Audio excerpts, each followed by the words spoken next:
Are you uncertain about what kind of business to start or how best to focus your existing business to win government contracts? Well, I've got great news. There's a new free tool that will help you choose your niche and target the right customers for you. So join me as I walk you through how to use this new tool so you can nail your niche, win those contracts, and grow your business. The tool is called the Small Business Data Hub, and the URL is datahub.certify.sba.gov. First, we're going to use it to find your target customer, and then we're going to look at what your business should specialize in. Now, why is the target customer important when you're going after government money?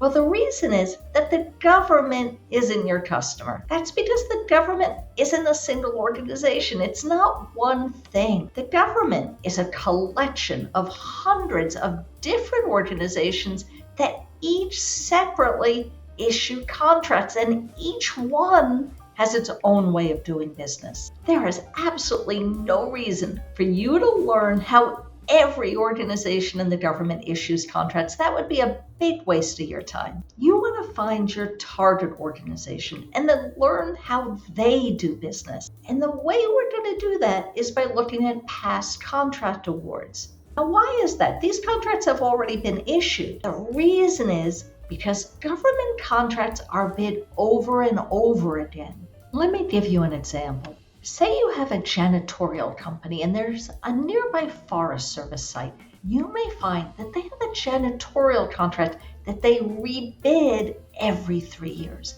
You can look up the contract and see that it was last bid 2 years ago and that it's expiring next year. You can also find the name and contact information for the government buyer. Now, armed with that information, you can start marketing to the organization and building a relationship with that buyer so that you're considered when they rebid that contract. Okay, let's get to the data. Here I'm on the Small Business Data Hub website, and there's this menu here on the top left. Let's click on Local Scorecard. Below it, you'll see the states listed alphabetically. I'm going to select Alabama to view the local scorecard for the state of Alabama.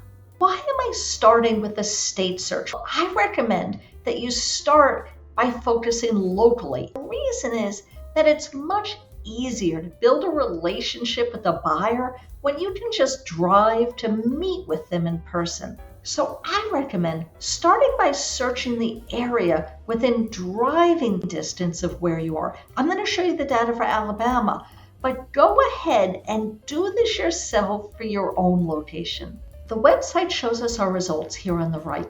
This graph is showing us a breakdown by year of the amount of federal contract awards to small businesses that are located in Alabama. Let's scroll down to see the actual numbers. This table shows us the dollar amount of contracts going to small businesses each year, and we see that in 2022, $4.7 billion went to small businesses located in Alabama. That's $1 billion, and that's just for small businesses located in Alabama.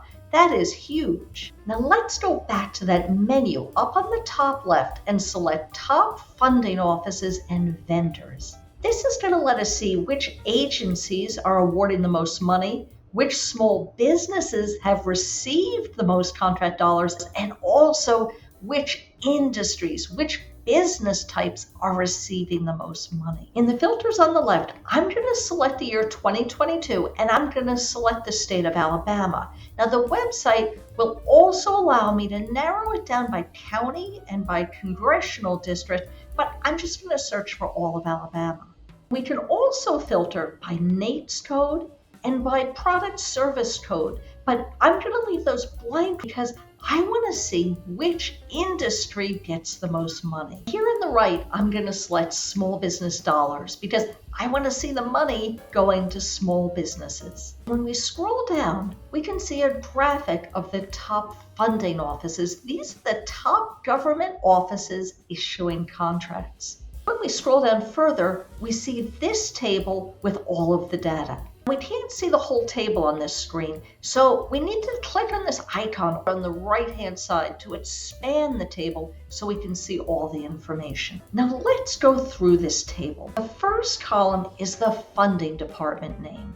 For most of the rows, the funding department is the Department of Defense, but you don't actually get a contract from the DoD. You get a contract from some office within the DoD. So we need to drill down further.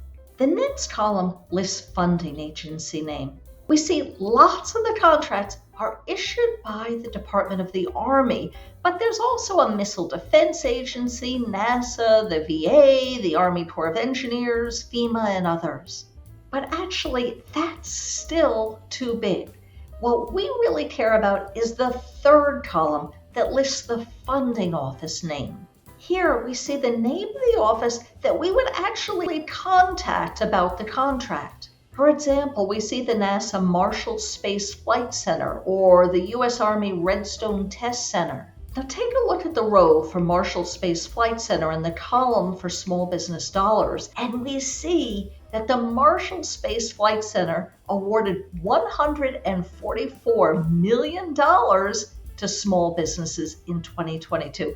That's huge. If we wanted to drill down on that further, we could go to another free government database that I'll tell you about in a minute to look up all of the contracts issued by the Marshall Space Flight Center. You'll be able to see who won each contract, what the dollar value of the contract was, and you can see who the buyer was and when the contract will expire so you can target that contract for when it comes up for rebid. Now let's move on and see the rest of the data. I'm going to click the icon on the top right to close the full screen view of the table. I scroll down on the page and here we see a chart of the top vendors. What that means is these are the top businesses receiving federal contract dollars ranked by the amount of small business dollars they received. And below the chart is a table listing each vendor's name and UEI number. You can scroll through the table and see all the vendors and the amount of money each one received. This is great information to have because these companies are both your competitors and also your potential teaming partners. Teaming is a big part of government contracting, and savvy contractors are always on the lookout for potential teaming partners. Let me show you one other thing here. If I go back up to the top and select total dollars instead of small business dollars, now the graphic and the table below it show us the large businesses that are receiving government money. Lots of viewers have asked me how to find this information. This is great information to have because these are the companies you may want to reach out to for subcontracts. Okay, let me go back up and switch it back to small business dollars so we get back to the table listing the name and UEI number of your small business competitors.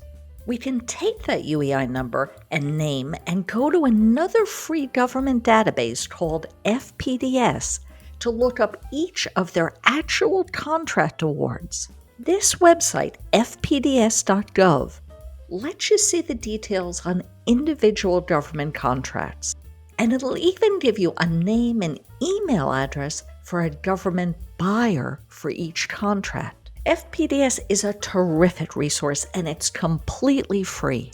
Unfortunately, the website is really clunky to use, and that's why I made a video that walks you through step by step how to use it to research government contracts. So if data mining is your thing, then check out the link to that video in the notes below. Now let's go back to the Data Hub and keep scrolling down the page, and this graph shows us the top industries. That is, the types of small businesses that are receiving government contracts, ranked by the amount of money they receive. We see that the top by far is support services, specifically professional engineering and technical support services. The second biggest area is program management support services. And the table below it shows us the total dollars being spent for each product or service and the amount of dollars going to small businesses. We see that over $731 million went to small businesses in the state of Alabama in 2022 for professional engineering and technical support services. That's huge. That is just Alabama and just 2022. So if you've been wondering what your business should focus on, well, maybe you just got your answer.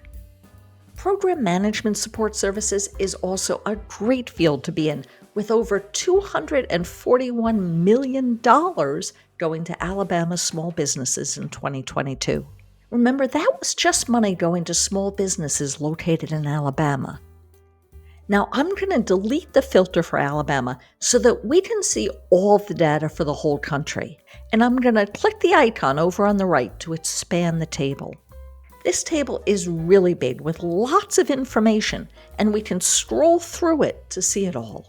What we see is that in addition to professional support services, there's lots of money going to IT and telecom. It's broken down into a lot of different rows in the table, which represent different product or service codes for different types of IT work. For example, the table separates out business application support services, business application software development, licensed software, and there's help desk and IT management support services. If you scroll through the list, you'll see there's a lot of IT. For example, this one is staffing help desks, and the government pays over $1 billion a year to small businesses to do this. Let me show you another example. Going back up to the top of the list, we see over $2 billion going to small businesses for building repairs. Once you've gone through this for your own location and you've identified the offices to target, the next step is to start building relationships with the buyers and learning their needs. And that starts with learning the people you need to know and how to meet them. Because in the government market, there are multiple people involved in awarding contracts, and any one of them can help you or can block you from winning a contract. Look, I know some of you don't want to hear this, but blindly submitting proposals without taking the time to get to know and understand your customer is not the way to win. Your win rate will be much higher if you take the time to get to know the individual humans working within those government offices that you've now identified. So watch the next video to learn the key players to know, how to find them and get in front of them, and what to say to them. Hey friends, if you understand the importance of building relationships, you can be successful in government contracting. So click the link to watch the next video on who to know, how to meet them, and what to say to them. Thanks for watching, and I'll see you in the next video.